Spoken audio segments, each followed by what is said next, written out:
Olá pessoal, eu sou o Pacete, editor de Forbes Tech, e esse é mais um episódio especial de Forbescast, onde a gente vai falar de supply chain e obviamente vou puxar muito pro lado da tecnologia aqui. Na verdade, supply chain e tecnologia são quase termos indissociáveis. E já nos bastidores eu tive uma aula aqui de complexidade de operação, né? Muita oportunidade para colocar tecnologia, processos, cultura e por aí vai. E para me ajudar aqui e trazer também um olhar, eu vou contar com o Hugo Brandão, que é líder de supply chain na UI.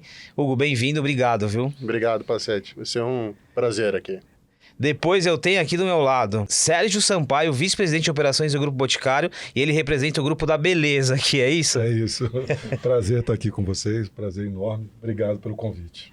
E aí, Leonardo, que eu vou chamar de Léo Pires do Prado, diretor de logística e supply chain, M. Dias Branco, que vai representar o Alimentos aqui. Bem-vindo. É isso mesmo, Pacete. Muito obrigado pelo convite. Vai ser um prazer enorme estar aqui nesse momento com vocês, compartilhando um pouco da nossa experiência de uma forma bem descontraída. É interessante que tanto o Grupo Boticário como o M. Dias Branco são aquelas empresas que a gente, às vezes a gente não acha, mas que está presente quase que 100% no nosso dia a dia. E nos bastidores a gente falava um pouco sobre supply chain, logística, o quanto que é complexo, né? Literalmente vocês são responsáveis por nos manterem alimentados, bonitos e cheirosos. Essa... Ótimo resumo. Ótimo resumo. O podcast pode terminar aqui. Essa é a melhor definição. Eu comentei um pouco para eles aqui que eu tive a oportunidade de conhecer uma fábrica de semicondutores na Costa Rica e ali eu vi o quanto que é complexo de fato. Quando a gente fala de supply chain, aí todas as disciplinas, o quanto que é o coração de uma companhia, né? E o quanto que movimenta e é muito preciso. Dá um contexto pra gente, assim, do supply chain hoje, do que a gente está falando, do ponto de vista estratégico. Pacete, acho que o supply chain ele nunca esteve tanto em voga quanto na pandemia, né? Eu acho que se você pega a pandemia, o que se falou de problema na cadeia, problema em fornecimento a nível global, fez o tema supply chain ser conhecido por qualquer pessoa, acho que do mundo, de tanto que a gente falou disso. Né? Eu acho que o caso mais emblemático é o de chip dos carros, dos automóveis, que fez uma falta global, todo mundo percebeu que a cadeia hoje, nenhuma empresa está isolada, né? Nenhum país está isolado. Então, a gestão da cadeia, um olhar de cadeia, ele é muito estratégico pela perspectiva que tem global do tema, pela dependência que tem global de vários atores. E o olhar que a gente tem, e acho que isso que muda de um tempo para cá, não é mais um olhar de custo. Não é mais um olhar de como eu ganho, reduzo o custo, minimizo o custo. Esse olhar para supply chain, para cadeia de suprimentos, ele é um olhar já ultrapassado. Ou a gente olha supply como um elemento chave da estratégia da empresa, que atende mercado, que atende consumidor, que permite a empresa crescer, e um viabilizador disso, ou a gente está colocando o supply chain num papel muito equivocado dele. Então, você pega, por exemplo, qualquer site de compra hoje. Você vai e entra a entrega pode ser feita ainda hoje, é amanhã, ou um concorrente que entrega daqui a uma semana. Você vai comprar de quem? Você vai comprar de quem está oferecendo um serviço melhor para você. Quem faz isso acontecer é o supply chain. Cara, esse ponto ele é muito importante, porque muitas vezes o supply chain, a logística, todos os elementos, eles eram vistos apenas como uma conexão entre uma transação, uma relação comercial, quando na verdade não, tá muito claro aqui que é o motivo do negócio crescer, inclusive, né? E aí, Sérgio, no caso de essa perspectiva histórica de pós-pandemia, o que mudou no supply chain em relação a processos, olhar tecnologia, mesmo essa percepção que o Hugo traz de que é muito mais sobre o negócio em si? Bom, primeiro, concordo totalmente, né? O supply chain, ele faz parte do produto, né? Quando você toma uma decisão de compra, não é só referente àquele produto. Junto com ele estão todos os serviços que envolvem a venda de um produto, a prestação de um determinado serviço. Quando a gente sai da pandemia, e a gente tem trabalhado muito, até um anagrama que a gente chama FAIR, flexibilidade, eficiência, inovação e resiliência. A gente tem trabalhado isso no Grupo Boticário, porque quando vem a pandemia, a gente consegue, e o Boticário foi uma das empresas que triplicou o seu tamanho durante a pandemia. Então, ela consegue realmente tracionar e crescer, mas a gente percebeu que aumentar a flexibilidade, a eficiência e ter mais inovação e muitos aspectos de resiliência eram importantes para esse processo. E sem dúvida alguma, conectando aqui com a parte de tecnologia, hoje, e a gente já no passado, virou um verdadeiro canteiro de obras, vamos chamar assim, implantando e reimplantando vários sistemas para poder interligar a cadeia, o que a gente chama end-to-end, da ponta do nosso fornecedor até o nosso consumidor. A gente está fazendo toda essa jornada para o que a gente chama ser market-driven, né? Ou seja, o mercado acelera, você acelera, o mercado freia, você freia. Então, eficiência era um tema importante na década do começo de 90, os anos 2000. Isso. Hoje, quando a gente fala de supply chain, a gente fala de negócio. Aqui tem outro ponto, eu acompanho a cobertura de marketing há algum tempo e sempre tinha, antes era muito, quando a gente fala de silos, né, eram coisas separadas, né, que se conversavam, mas agora não. E quando a gente começa a falar de digitalização, hoje para você lançar um produto experimental que está associado a uma campanha, eu dependo totalmente aqui de operações e de timing e de a multiplicação de canais, que é um ponto que eu vou entrar daqui a pouco. Então, dois olhares muito interessantes aqui, negócio e uma conexão com outras áreas super importantes da companhia, cada vez mais integradas. E aí, Léo, aqui a gente, quando o Sérgio fala de consumidor, jornada, é muito o que você respira também, mas talvez num outro contexto, né? Com certeza. Fazendo um complemento, nós somos uma indústria de bens de consumo, né, de alimentos. Somos líderes nacional de massas, farinha e biscoitos, né? Temos marcas como Piraquê, como Isabela lá no Sul, como Adria aqui em São Paulo, né? Marcas regionais, Vitarella no Nordeste. E muito complementando o que o Hugo e o Sérgio falou da importância do supply chain na frente estratégica da organização. O supply chain hoje ele tem um protagonismo de discutir a estratégia como um todo, mas principalmente de materializar ela no ponta a ponta. Costumo falar muito lá na M Dias, fazendo o link que você mencionou, dos silos funcionais, que silos aqui a gente tem que ter somente de farinha. A gente tem que trabalhar, o seu exemplo é muito bom. Que a gente precisa trabalhar de forma integrada. Então, assim, como que eu pego a nossa estratégia, materializo ela num plano único, conectado com todas as áreas de negócio, né? E muito o que o Sérgio falou, olhando ponta a ponta e sempre tendo o consumidor no centro de tomar decisão de toda a organização. Porque como indústria de bens de consumo, né, o meu foco é o consumidor. É o consumidor que move a indústria, e não a indústria que move o consumidor. Então, como eu pego a estratégia da companhia, desdobro ela no nível operacional, conectando todas essas áreas de negócio, evitando planos separados individuais, os silos funcionais, e conectando toda a organização no curto, médio e longo prazo, em um plano único, que é retroalimentado, dentro desse contexto que o Sérgio bem mencionou, e o Hugo também tocou no tema, pós-pandemia, desse mundo mais dinâmico, né? Desse mundo que move e que se modifica em espaços de tempos mais curtos, que exige do supply chain uma resiliência maior para o tempo de resposta, e não só do supply chain. E aí vem um protagonismo do supply chain. O supply chain, ele centraliza isso dentro da organização e faz que toda a cadeia tenha o mesmo nível de resiliência, tenha o mesmo nível de resposta às alterações do mercado que passa a ser soberano.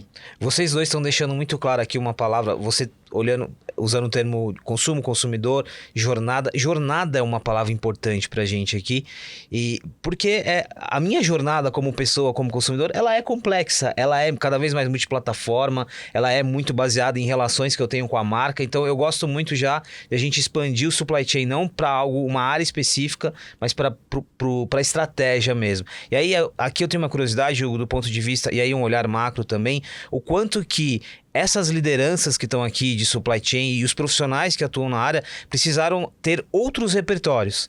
Então, assim, se antes eu precisava dialogar com outras áreas, agora eu não preciso dialogar, eu tenho que trabalhar com outras áreas, né? Mudou muito isso nesse profissional? Sete, mudou bastante, e eu acho que, vou até pegar uma perspectiva que foi falada. A gente sai do mundo mais previsível e mais controlado para o mundo onde você não controla ele e surgem duas palavras, né? Que é resiliência e resposta rápida. Antes a cadeia esperava o quê? Previsibilidade e que eu ia controlar tudo. Não existe isso mais. Não existe mais.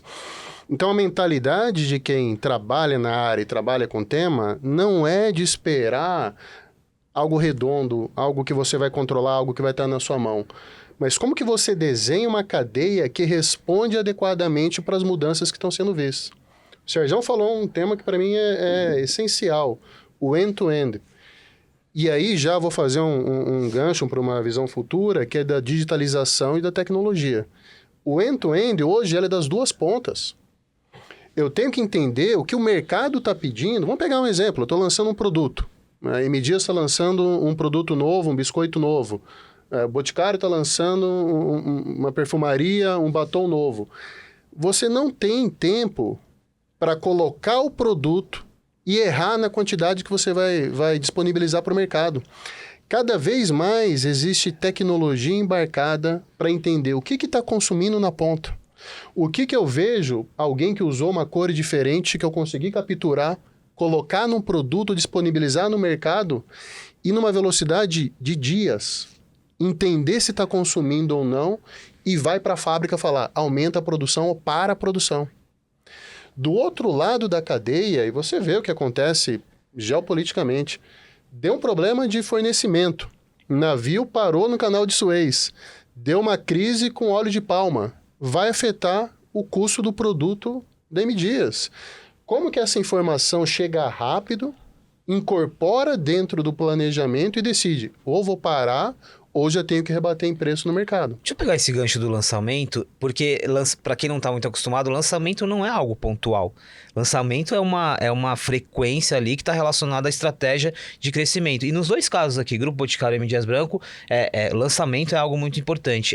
Levando para a dinâmica de vocês, aqui no caso de Grupo Boticário, por que é sensível e importante? Isso que o Hugo trouxe, assim, o lançamento, você depende do tempo, né? Você vai apresentar algo para a pessoa, a reação é muito rápida. Temos um ponto aqui em que supply chain ele é vital para o sucesso do produto até, né? Vital, totalmente. Porque quando você vai para o mercado da beleza, mais de 30% da receita do ano é feita com lançamentos. 30%? Mais de 30%. Mais de 30%. Em todas as indústrias. Por quê? Porque você seja, lógico, aí você tem uma escala. Quando você vai para maquiagem, é muito mais frenético, no sentido de cor, etc. Cabelo, você já tem um movimento. E perfume, você não troca todos os dias, mas você troca. Mas essa é a escala. O Grupo Boticário, por ano, a gente desenvolve mais de 6.800 novos SKUs.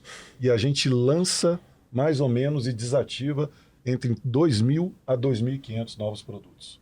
A gente tem 18 ciclos no ano. A cada 21 dias, 500 produtos ou são lançados ou são promocionados. E a gente vai trocando nas lojas e para as representantes esse ciclo. Então, a flexibilidade, a questão do lançamento, ter o time to market, né? Porque quando você fala qual o tempo de lançamento desde a concepção até o lançamento, e o Grupo Boticário hoje é benchmark mundial. A gente hoje demora, em média, de 12 a 14 meses, enquanto o mercado demora 24 a 30 meses para desenvolver um produto. Então a gente tem uma agilidade imensa não no time to market, na cadeia como um todo.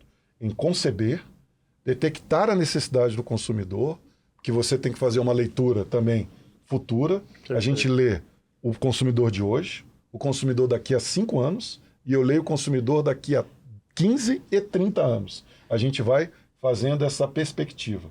E lógico, no ambiente que a gente chama H1, que é o horizonte próximo de 1 a 5 anos, a gente vai lançando esses produtos. Então, lançamentos para o ramo da beleza e flexibilidade é vital. Olha o tanto de variáveis que a gente tem aqui, né? Que tá muito claro.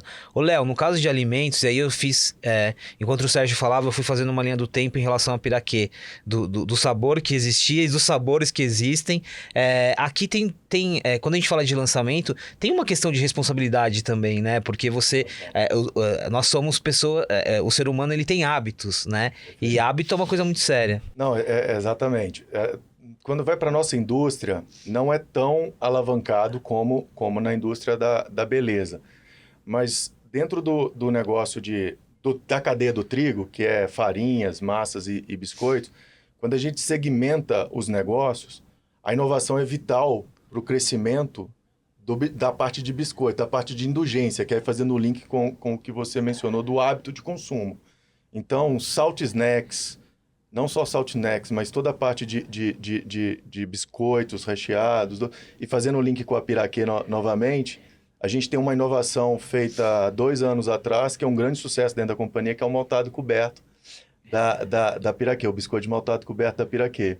E quando a gente vai para esse sim, aí o segmento de indulgência, hoje inovação representa algo próximo de 20% do nosso volume como um todo. E aí você faz o tracking dessas inovações por 3 a 5 anos, que é o tempo de solidificação dela.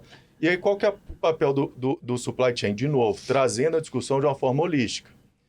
Se nós, como companhia, temos uma estratégia de crescer com rentabilidade, e dentro desse crescimento com rentabilidade tem um pilar importante, que são as inovações, como que eu, organização, ligando todas as áreas, sustento essa jornada? E não é uma agenda, não deixa de ser só uma pauta de marketing, né?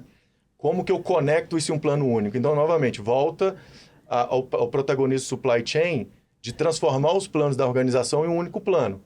Então, assim, a inovação não é, como a gente trata, não é uma agenda só de marketing, é um plano da companhia. Então, eu como supply chain, eu tenho que criar a condição para a implementação dessa inovação. E tenho que criar um ambiente saudável, porque dentro da agenda de inovação, você tem que se permitir errar. Não existe inovação sem erro. E aí eu preciso, dentro da organização, criar um ambiente saudável. Primeiro, criar a plataforma, criar a condição para que essa inovação nasça, para que ela se perpetue. Mas também criar um ambiente saudável para as outras que, caso não dê tão certo, né, que a gente, né, aprenda com os erros e crie um ambiente saudável de se permitir errar e seguir conectando novamente. E não olhando com aquele viés do passado, do supply chain, custo, como o Hugo trouxe, de outras gerações, indústria. Não, isso vai me gerar uma complexidade na minha cadeia produtiva. Isso já vai gerar uma complexidade da minha cadeia de planejamento, né, de suprimento, e entrar numa pauta corporativa exigindo o reasons to believe, que a gente mostra, e colocando nesse loop vários porquês. Então, assim, qual o papel do novo supply chain dentro desse protagonismo? É como que eu fomento a inovação dentro, como que eu atuo como um agente para fomentar, criar um ambiente seguro e fomentar a inovação dentro da organização. E se permitir errar em conjunto. Léo, você trouxe um assunto muito interessante que, nesse momento, eu estou tendo a oportunidade de ter o direito de resposta de quem cuida da parte de operações. Porque sempre que a gente conversa aqui na Forbes com CEOs, mesmo os CMOs na área do marketing, e falando de inovação, né? Inovação, transformação digital são as palavras da vez. E sempre tem essa associação. Precisamos errar rápido. E eu sempre pergunto, qual que é o equilíbrio entre testar, errar e você ter uma margem de segurança. E aí, já entrando na resposta que você deu, é uma pergunta para ti, Sérgio, nesse sentido. Os limites do erro, desse erro que a gente está assumindo como experimentação, quando a gente fala de operação, de logística, de matéria-prima e por aí vai. Como manter esse ponto de equilíbrio? Não deixar de errar, porque errando a gente busca inovação, mas também ter uma área segura. Via de regra, o que a gente faz, né? Primeiro, dentro do Grupo Boticário, a gente tem aí uma vantagem competitiva de ter 400 lojas próprias e também espaço da representantes. Então, quando a gente está falando de uma operação que vai para o ponto de venda, a gente primeiro faz todos os MVPs dentro de casa. A gente erra, a gente acerta, a gente vê quais são as lições aprendidas e depois que está calibrado, a gente passa para as nossas mais de 4.000 lojas e dos nossos franqueados. Dentro de operações, eu, Léo, o que a gente faz? Você não vai tombar para todas as fábricas de uma hora para outra uma inovação. Via de regra, você vai escolher uma fábrica, um centro de distribuição, vai fazer o MVP, né, para você poder aprender, e aí sim, depois você vai escalar como um todo. Porque cadeias como a nossa, desse tamanho, ela não permite um erro grande, um erro grotesco. Então, errar cedo e rápido significa você pegar uma unidade sua, ou Fabril, ou CDs, ou um novo modo de desenvolver lá no que está comigo, a parte de pesquisa e desenvolvimento, e aí você testa uma pequena quantidade. Aqui tem uma MVP, é uma palavra importante pra gente, produto mínimo viável, você experimentar e errar, mas não pode, como você disse, né? Isso não pode te gerar muito custo, mas aqui tem um ponto, a lógica do erro inteligente. É isso, eu chamo erro bom. O erro bom, que traz repertório, dados. Isso. E a gente tem discutido muito isso, né? Porque as empresas falam, e muita gente fala, porra, Sérgio, um cara errou, caramba. Mas a gente tem que entender o que é o erro bom. O erro bom, primeiro, é aquele erro que você está convicto, estruturadamente, você está fazendo uma tentativa. Não é algo que alguém, de uma forma louca, partiu para fazer. Então, a pessoa estruturou, planejou e teve um lessons learned. Aí, e qual que é o erro bom? O erro bom é aquele que a gente pega e, a partir daquele erro, você aprende e você propõe uma nova situação. Ou seja, você vai descobrindo maneiras de não fazer aquilo. E aí você vai aperfeiçoando. O erro pelo erro, quando simplesmente a pessoa comete ou por uma falha operacional ou por um descumprimento, isso é um erro ruim. Aqui tá muito clara a diferença entre erros e conecta com o que você falou. Não é aquele olhar apenas de precisão, né? Sim, expandindo pro supply chain. Exato. Não é mais precisão, essa flexibilidade de que todos entendam isso que a gente está falando aqui. Mas dentro de um ambiente controlado. Exatamente. Como o Sérgio bem mencionou. E o MVP, ele permite isso, né? Ter o ambiente controlado. Hugo, antes de mergulhar um pouquinho mais em tecnologia, tem um aspecto aqui, aí muito o teu olhar que está ali amarrando muitas pontas, não só de tecnologia, mas de processos, que está conversando com muitos segmentos. Tudo isso que a gente falou aqui sobre o erro bom, sobre eles estarem muito alinhados com inovação, com o propósito da companhia, o que isso mudou também no teu trabalho, né? De como um parceiro, de estar ali articulando muitas conversas de muitas áreas. Não, legal, acho que essa pergunta é interessante. A consultoria, ela tinha muitas vezes um papel de ser o dono de um conhecimento e algumas vezes até professoral, explicando ou sendo a referência única daquele conhecimento. Hoje também já não é assim. A consultoria, ela também precisa estar antenada, tem um papel-chave que é de conectar pessoas, conectar tendências. Você hoje comprar um livro, estudar, entender, o time não vai o suficiente.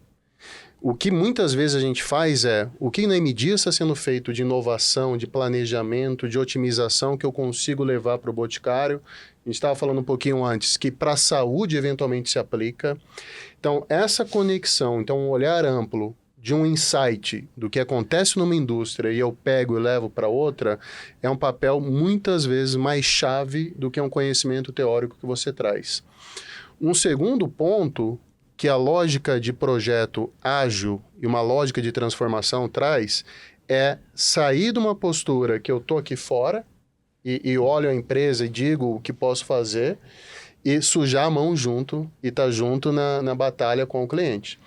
Então, o olhar de falar, ok, essa proposta ela faz sentido, vamos executar junto. Vamos testar, vamos errar junto. O que a gente traz muitas vezes aí é metodologia para isso. Então, já fez isso em outros lugares, já sabemos como aplicar, consegue ter um time que não está no dia a dia com um monte de outras obrigações, consegue estar para fora pensando na solução e aí acelera uma transformação. Eu falo muito com o time, um projeto nosso não é entregar um contrato. Entregar um contrato qualquer um faz. Não, qualquer um faz. Ou eu transformo, ou eu trago um resultado, ou muda de fato uma situação que a gente tá ali junto para fazer, ou o que a gente está fazendo é muito pouco. E esse olhar, aí ele não é processo tecnologia, é um olhar de o que o business está passando, como a gente prepara a empresa para um outro desafio, um outro patamar de desafio, e junto com o elemento que precisa. É capacitação, é indicação de um profissional, é reestruturar uma área, é implementar uma tecnologia, é parar uma tecnologia, porque não é hora de fazer isso. Tem muito problema básico antes de entrar nesse tema. Como que a gente consegue junto desenhar o que precisa e se comprometer com o resultado ao final? Esse é um papel que hoje eu vejo. O cliente já não espera mais algo básico da consultoria e ele espera um compromisso com o resultado e uma transformação de fato acontecendo. Tá claro aqui que o trabalho de todo mundo mudou aqui, né? Mas tem um ponto importante da sua resposta, que a gente tá falando de repertório, né? Não é mais um repertório apenas técnico, ele é um repertório cultural, comportamental, que extrapola a companhia como um todo, muito, muito legal. Léo, vou puxar você pra gente fazer agora uma imersão em tecnologia. A gente já falou muito de tecnologia, mas fazer uma imersão. E para falar sobre isso, eu vou pegar um exemplo. Logo na tua primeira resposta, você falou um pouquinho ali sobre... deu a ideia de multicanalidade, né? Hoje eu não compro só de uma loja física ou de um e-commerce. Eu tenho apps, eu tenho várias formas, o que também adicionou camadas aqui. O que esse contexto de multicanalidade, agilidade e mais dados, mais informação associada à tecnologia mudou nos dois aspectos para você? De ajudar, eu tenho mais informação, mas também no desafio de fazer a gestão de tudo isso. Não, excelente. Acho que toda organização que passa por um processo de transformação, ela vai estar sempre em 3 ambientes de transformação, né? Pessoas, processo, tecnologia. E indo para a tecnologia, quando a gente vem para o universo aqui da indústria de bens de consumo, majoritariamente nós somos B2B, é business to business, né? Tem um trade no meio do caminho até chegar ao nosso consumidor. Então, assim, a gente é multicanal dentro dos canais, considerando o varejo no meio do caminho até o nosso consumidor. E o que a gente vem ao longo do tempo, trabalhando principalmente em dados, tá? Principalmente após a escalada do e-commerce com a pandemia, a gente montou uma estratégia de fomentar parcerias com canais B2C, e-commerce, para a gente, através disso, gerar uma base de dados para entender o perfil do nosso consumidor. Volta àquela discussão que a gente teve anteriormente, que como dentro de uma indústria de bens de consumo, o que norteia a estratégia, a dinâmica do meu negócio é o consumidor. Então, dentro dessa jornada de transformação digital, a gente tem uma frente muito grande em dados, tanto internos como também esses dados externos que a gente passa a ter ele numa escala maior. À medida que a gente aumenta o nosso volume via B2C, via essas plataformas e esses parceiros como iFood, Zé Delivery, os tantos que estão presentes no mercado hoje, BIS, a gente passa a trazer esses dados para dentro da companhia, e aí dentro de uma área de analytics que foi construída dentro da nossa diretoria executiva de tecnologia, a gente passa a tratar esses dados dentro do business, como alavancar o business através da leitura desses dados. Isso de forma mais analítica. Quando vai para o mundo de supply chain, a tecnologia é vital para muitos dos temas que nós discutimos aqui. Um deles que é a eficiência da cadeia, né? Você vai ter sempre a transformação nos 3 ambientes, pessoas, processo e tecnologia, mas a tecnologia é que te proporciona a escalada na eficiência como um todo, os grandes saltos, né? Então, a gente acredita muito na transformação digital como frente de escalar a eficiência como um todo, mas principalmente para esse novo supply chain mais resiliente, como tempo de resposta. Como tempo de resposta da cadeia. Aqui, além, também é importante destacar, né, e foi o que você falou, além da questão da multicanalidade, você tem vários parceiros envolvidos no processo que te alimentam também com informação, mas que tem também os seus terrenos de atuação e também estão lidando com a questão dos dados. E aí, Sérgio, eu estou voltando para o que você falou em relação à jornada, mas adiciono algo aqui, né? E eu disse para você, Grupo Boticário para mim é hoje uma empresa de tecnologia, muita tecnologia, né? Exato. E quando você fala da multicanalidade, neste caso, a gente vive todos os canais. Hoje você tem a possibilidade de comprar no site, retirar na loja e devolver em casa. Se você quiser, você vai ligar e a gente vai fazer. Então, hoje, e outro ponto super importante, não existe um canal mais importante. O importante é estar em todos os canais. Esse é um mantra que a gente tem colocado. Porque dentro das empresas há uma grande discussão se o e-com é melhor do que a loja, se a loja é melhor do que a representante. E não existe um canal mais importante. O importante é estar em todos os canais. Porque o canal, ele só existe para dentro de casa. O consumidor, enquanto você quer a marca. E quanto mais agora, nesse momento, você quer a marca rápido, disponível, em qualquer lugar. Quem define os canais somos nós. E aí, a informação é tudo. Todos os sistemas que a gente tem colocado para a detecção do comportamento do consumidor, para rastrear o que a gente chama a jornada, desde o momento que você viu uma propaganda nossa, né, e você clicou, né, você pode ser direcionado para o e-com, você pode ser direcionado para a loja, você pode ser direcionado para uma representante próxima a você, que a gente sabe que ela tem o produto e ela pode levar na sua casa. Então, isso aqui, para você que fazer essa teia da multicanalidade, só existe um jeito: tecnologia da informação em massa. Eu lembrei agora, e aqui, lá no início da tua primeira resposta, sobre um dos maiores e-commerce marketplaces que a gente tem hoje no Brasil e América do Sul, ele está completando 25 anos. E a razão do crescimento dele está associado a esse ponto aqui, de entender jornada, entender nesse ponto da jornada essa conveniência de eu ter um produto na hora que eu quero, no lugar que eu quero.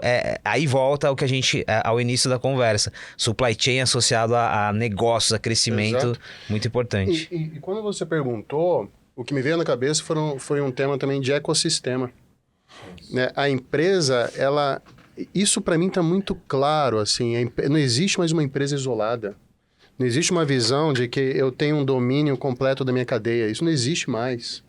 O que você tem hoje são ecossistemas cada vez mais complexos, com parcerias com startups, com parcerias com um aplicativo para fazer uma entrega, fazer a última milha, com uma lógica de composição. Então, a integração que a cadeia ela tem hoje é de uma lógica diferente de parceria, democracia dos dados da informação. O que a M. Dias, ela não faz uma previsão do que vai vender baseado no que o vendedor acha que vai vender semana que vem. O que está sendo consumido na ponta, que eu consigo trazer para dentro de casa e me balizar uma decisão. O que o Sérgio falou de entender o consumidor e não uma canalidade, a gente tem estudado cada vez mais uma lógica de que não é um comportamento, eu não vou atender um canal de um jeito ou um cliente de um jeito. Você tem comportamentos de consumo que sua cadeia tem que estar preparada para aquilo. Você tem produto que vai ser muito errático, muito rápido. Você tem que ter uma cadeia que responde de forma rápida. O Sérgio comentou, você tem uma de shampoo que é diferente. A cadeia tem que estar preparada para atender esse requerimento. O supply, se ele parar e achar que é algo estático, e não mais de uma cadeia com comportamento de demanda específico, e como eu me preparo para atender isso, senão você vai estar fora. Eu lembrei aqui o que eu estava contando para você nos bastidores. Eu fiz um curso de logística que eu não terminei, mas aprendi muito. E eu tô falando de mais de 10 anos. E já naquele curso, já dava... Sim, tinha a especialização, mas já dava para perceber essa questão do repertório, a mudança do repertório, né? Não é só sobre processo, não é só sobre todos os agentes que estão aqui, mas sobre questões que vão além. Léo, deixa eu aproveitar, e aí, de novo, falando sobre expansão de repertório, esse foi um ponto que a gente já trouxe aqui, né? O quanto que mudou a interlocução da área dentro da companhia. Antes a gente falava sobre vocês falarem muito mais agora como CTO, como CFO e por aí vai. Por que isso é importante? Porque essa mudança dos parceiros internos na interlocução, na conversa, ela é uma característica que também mostra o quanto que supply chain mudou. Que mostra que a importância da integração, de você ter pautas no ponta a ponta do negócio, integradas na sua plenitude. Então, você tem novos players agora despontando dentro do negócio, novas áreas, como você mencionou, na parte de tecnologia, por exemplo, que não é mais back-office, né? Não é uma área mais do passado que fica no back-office, é um parceiro de negócio, propõe soluções, muitas das vezes disruptivas, pega novas tendências, né, tecnológicas que estão no mercado e trazem isso para dentro do business para discutir de uma forma com uma visão holística e de uma forma integrada com as demais áreas, como que a gente escala o negócio, como que a gente aumenta a eficiência da organização, tendo uma pauta mais integrada tanto em tecnologia, ou seja, inovação, como a gente citou anteriormente, né? O poder da integração e do protagonismo, não só de supply chain, como a gente vem debatendo aqui, mas de outras áreas que estão ascendendo dentro desse ecossistema como um todo. Olha como a gente expandiu aqui, Sérgio. Você comentou que na sua interlocução com o CTO tem uma importância muito grande. E vale lembrar que o seu CTO, a área hoje de tecnologia do Grupo Boticário, ela é integrada com a área de gente. Olha como a gente expande a conversa aqui também. Hoje é indissociável, né? Quando você fala da tecnologia, ela, na verdade, é o viabilizador para todos os processos. Não só na área de operações, como na área de vendas hoje.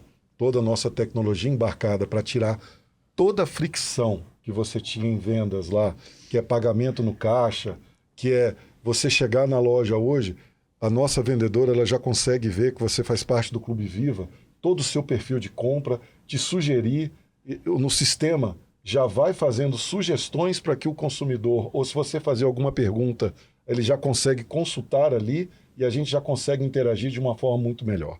Então, não só na área de operações, no hardcore, vamos falar ali, na indústria, na logística, com toda a questão dos Order Managed Systems ou Manufacturing Managed Systems, que a gente fala com inteligência, mas também na ponta. Então, a gente fala que hoje nós somos uma Build Tech, né? O Grupo Boticário hoje tem mais de 1.500 devs, são mais de 300 squads desenvolvendo produtos internos tanto para a parte de operações, como também para o front-end ali, para as lojas e para as representantes. A materialização do que você falou. A materialização. De que tecnologia deixou de ser custo há muito tempo, né? Que muitas... Exato. E entender o ecossistema e o poder dos dados do ecossistema. Então, para a gente, por exemplo, em supply chain, é fundamental, numa indústria do tamanho e da complexidade da nossa, ter previsibilidade das coisas. Até para poder ter, primeiro, acuracidade e também velocidade de resposta. Então, quando você tem o entendimento do teu portfólio, do teu consumidor, qual que é o velocity de cada um dos 2.300 SKUs, qual que é o giro dos cada 2.300 SKUs, produtos que nós temos, é fundamental para você usar esses dados, esse perfil de consumo, seja ele nos multicanais que nós operamos, que cada um tem um perfil um pouco distinto, mas você usar esses dados para ter uma cadeia planejada e uma acuracidade desse planejamento com a maior acuracidade possível. E principalmente como que eu reajo para cada necessidade do meu consumidor e do meu portfólio, e não como eu reajo de uma forma genérica, geral. E sim, quanto mais acuracidade eu tenho de tempo de resposta e de reação, eu vou estar conseguindo atender as necessidades do meu consumidor, do meu cliente, ao menor custo possível. Que fecha essa nossa ideia do end-to-end aqui, que é muito legal. Chegou o momento dela, a extremamente famosa neste momento e muito comentada, inteligência artificial. Mas aí eu vou fazer uma pergunta sobre inteligência artificial que não é necessariamente sobre AI, mas é sobre a forma como você adota novas ferramentas, né? E aí aqui entra o prático versus tendências e investimento. Eu nunca me esqueço que eu fiz uma entrevista com um CTO perguntando, né? Mas qual é a intensidade e o equilíbrio na adoção de novas ferramentas? Ele falou, olha, de novo, tem que estar muito conectado ao negócio, porque se eu trago uma ferramenta e o meu negócio não está preparado para ela, eu só gero ansiedade para todas as áreas. E aí, Hugo, esse é o ponto, assim, é a maturidade que a gente precisa ter em todas as complexidades que ficaram claras aqui na adoção de novas tecnologias. Ninguém vai conseguir hoje dizer o real impacto. Em 5 anos, a gente vai olhar para trás e falar, eu não imaginava que teria esse impacto que de fato materializou. A transformação que está vindo, ela vai ser muito grande. Ela vai ser muito grande. E causa medo até algumas pessoas. Né? Você conversa com algumas pessoas e fala, o que vai acontecer? Mas quando a gente olha, isso é interessante. A perspectiva de colocar na UI a gente chama Human at the Center, né? A pessoa como ponto focal dessa discussão, em 2 aspectos. Dentro de casa, na transformação que vai acontecer e preparar a pessoa, e entendendo o consumidor, entendendo o cliente de como ele vai ser impactado com isso. A mudança ela é invariável. né, de modo de trabalho, de como executa um trabalho hoje. A gente, como trabalha hoje, compara 10 anos, 20 anos atrás, é totalmente diferente. A velocidade do AI, ele vai ser só isso muito mais rápido. Daqui a 5 anos, a maneira que a gente faz o nosso dia a dia vai ser muito diferente. O tempo que a gente gasta hoje em responder e-mail, preparar análise, fazer reunião, daqui a 5 anos vai ser completamente diferente. Então, o AI, ele vai mexer na dinâmica e produtividade do trabalho, do teu time aqui, de você, no teu trabalho diário.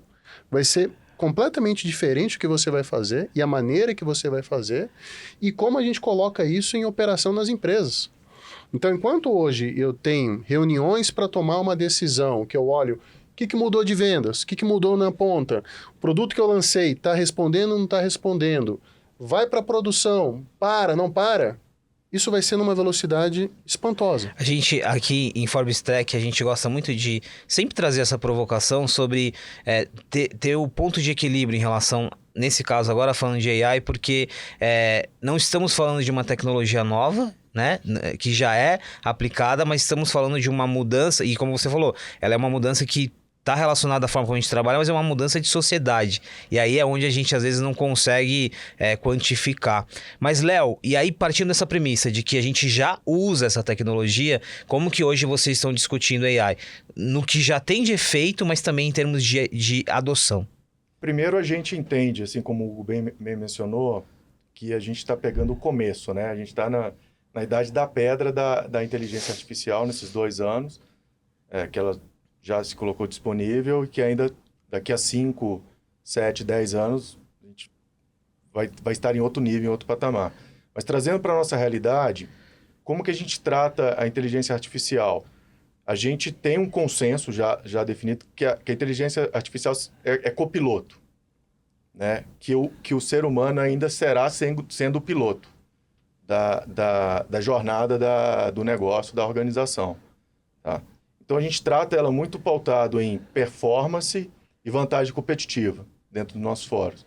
E aí, fazendo uma analogia com maratona, que a gente costuma fazer internamente até para disseminar a comunicação com o time, como um todo, a gente entende, a maratona de 42 quilômetros, a gente entende que a inteligência artificial vai nos fazer chegar ao 30º quilômetro 30, de uma forma mais rápida e mais saudável. Mas o resto final, os últimos 12, vai depender do conhecimento do negócio, da experiência, da expertise para tomar repertório, do né? repertório. Exatamente. E como que a gente vem tratando dentro da nossa organização? Ainda com pilotos. A gente tem alguns pilotos, seja em supply, seja em pricing, né? Alguns pilotos em curso nesse momento, mas com o conceito de piloto. Voltando àquela discussão do ambiente controlável. Senão eu posso pegar um problema em vez de resolver, escalar ele. Então, a gente vem trabalhando muito com o conceito de pilotos ainda. Sérgio, interessante. Voltamos ao MVP e a ideia do MVP vale também para a adoção de novas tecnologias. E no caso de Grupo Boticário, também a conversa sobre AI é muito avançada, né? Ela é. Acho que até por causa do mercado da beleza, ele tem essa necessidade da evolução, né? E primeiro, fazendo um parênteses, eu concordo totalmente, né? A gente fala lá, e eu falo muito, que o melhor sistema é aquele que funciona. Então, esse é o melhor sistema. Não adianta você implantar algo que o seu time ou consumidor ou você não vai conseguir colocar para funcionar. Mas hoje, para nós, ele já é uma realidade. Primeiro, outro ponto importante, que todo mundo está falando de AI. AI é o último ponto da camada. Você tem RPA, você tem Business Intelligence e você tem o AI, né? Ou seja, tem muitas empresas que nem organizou sua base de dados para falar em AI. Então você tem que ter toda uma trajetória e vir fazendo, lógico, com AI você hoje consegue fazer aqui um shortcut, né? Pegar ali um atalho do processo. Mas você tem sim ainda que organizar os seus dados, talvez até... O seu problema não é de AI, o seu problema é de Business Intelligence. O seu problema não é de AI, pode ser de RPA, ou seja, um Robotic Process Automation aqui, para você fazer processo. O AI é uma outra camada. E sim, para nós hoje, quando a gente fala em formulação, ele já ajuda a gente hoje a formular. A gente botou os nossos mais de 20 mil fórmulas de todas a nossa vida. A gente faz um paralelo das formulações que fizeram sucesso com as vendas e a gente consegue orientar hoje na bancada a pessoa sobre essa questão. A gente também, hoje, vários testes de qualidade, a gente conseguiu, via Anvisa, fazer um simulador via AI e ele comprovadamente, estatisticamente, ele atinge mais de 97% de acertabilidade, que eu não preciso mais fazer o teste.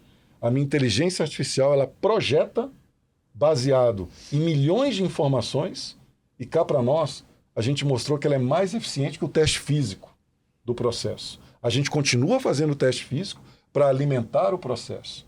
Então, hoje, para nós, AI, a gente já está colocando na questão de risco, análise de risco. Essa análise de risco não é mais aquela análise de risco que pega 2, 3 dados.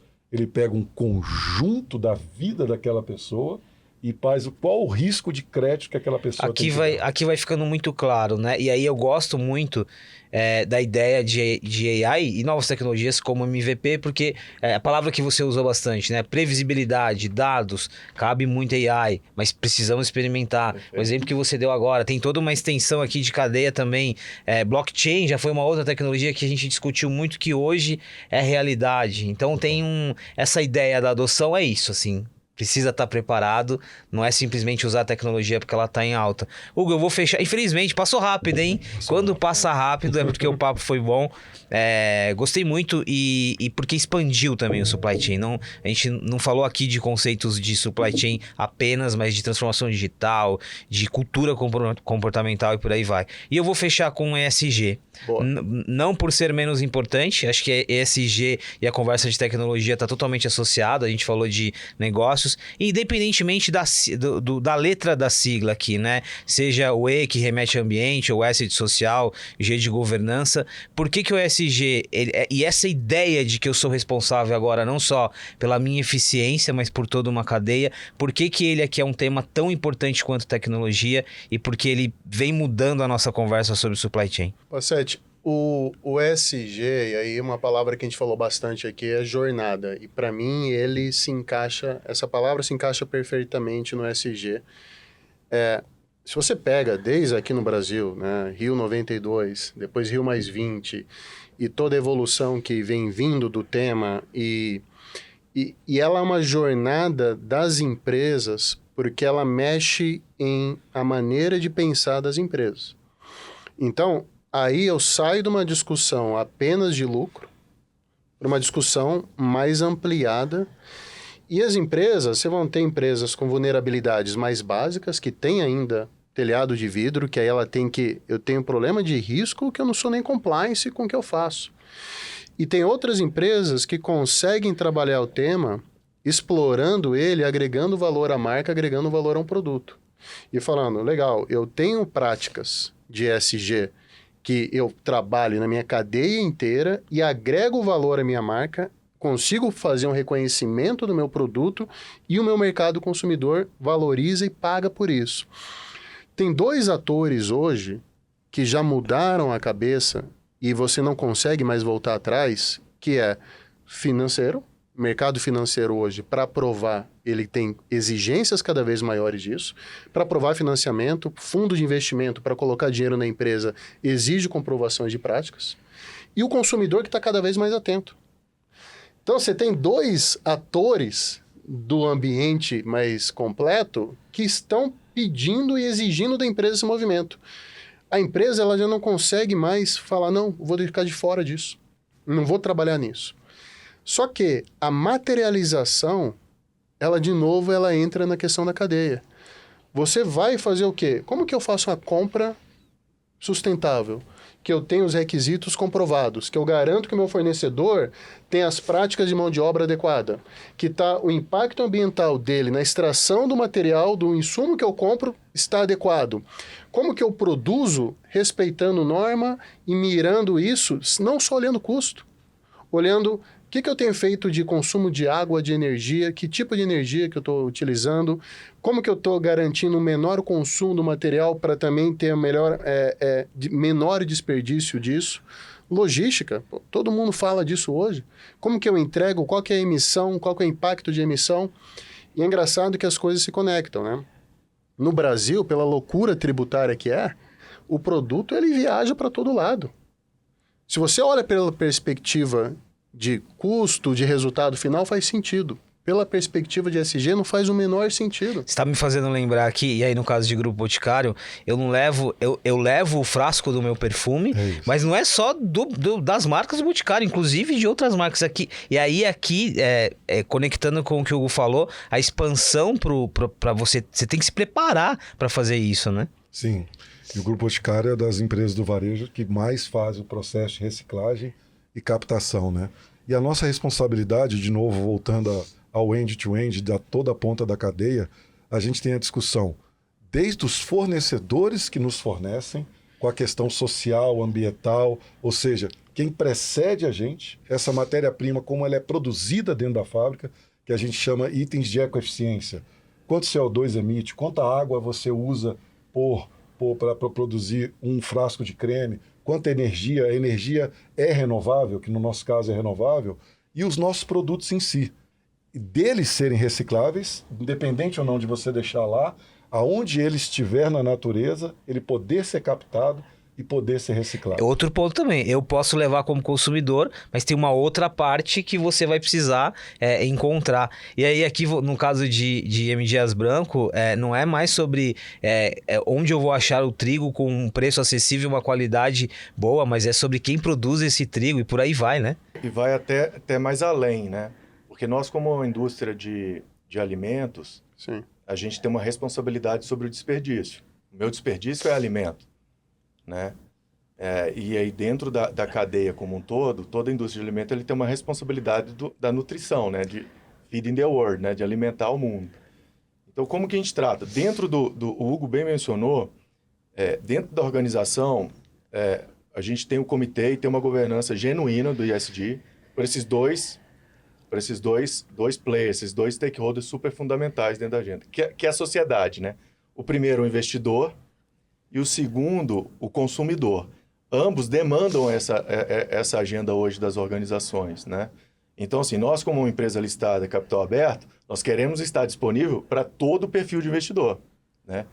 E nós, como indústria de alimento, né, queremos estar disponível para todo o perfil de consumidor. Então, a pauta, não vou entrar, ser redundante com o que o Hugo, que o Sérgio bem mencionou, a nossa pauta, ela cobre todos os elementos da agenda ESG.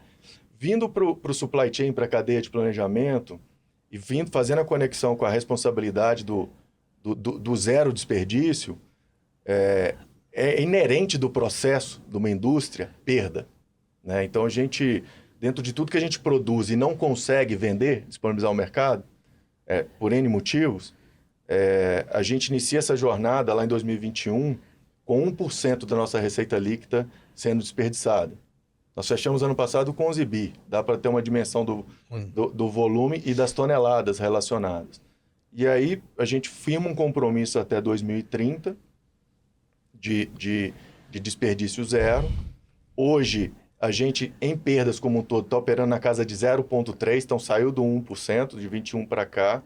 E dentro do que a gente chama de perda no âmbito financeiro para uma organização, 95% desse produto não é desperdiçado, não é descartado. Ele entra através de um programa que nós temos com mais de 100 parceiros de distribuição, de doação desses produtos nas comunidades e onde nós estamos presentes.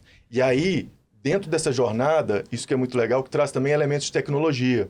Hoje nós conseguimos alcançar esse nível de eficiência de dentro do que a companhia não consegue executar ou personalizar, de 95% dessa perda sendo não desperdiçada, mas sendo doada, né, dentro desse programa que nós temos. A gente faz call de startups, a gente tem startups trabalhando conosco em soluções de tecnologia para o tempo de resposta mais curto, criamos governança, regras de negócio, de até que momento o produto fica disponível para o business e a partir de que momento ele entra para essa célula de execução da doação.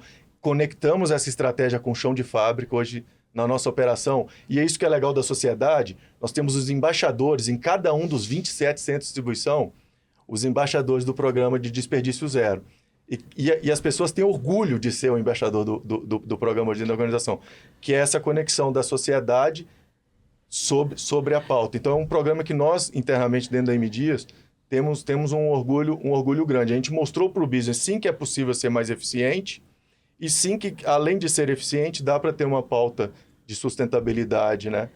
Genuína e eficiente do mesmo nível. Você mencionou 2030. 2030 é o prazo do compromisso dos Objetivos de Desenvolvimento Sustentável da ONU. E é interessante, né? Porque as empresas são compromissos de nações, mas cujas empresas estão alinhadas. E aí eu fico o convite aqui para a gente voltar a falar. O nosso tempo acabou. Impressionante.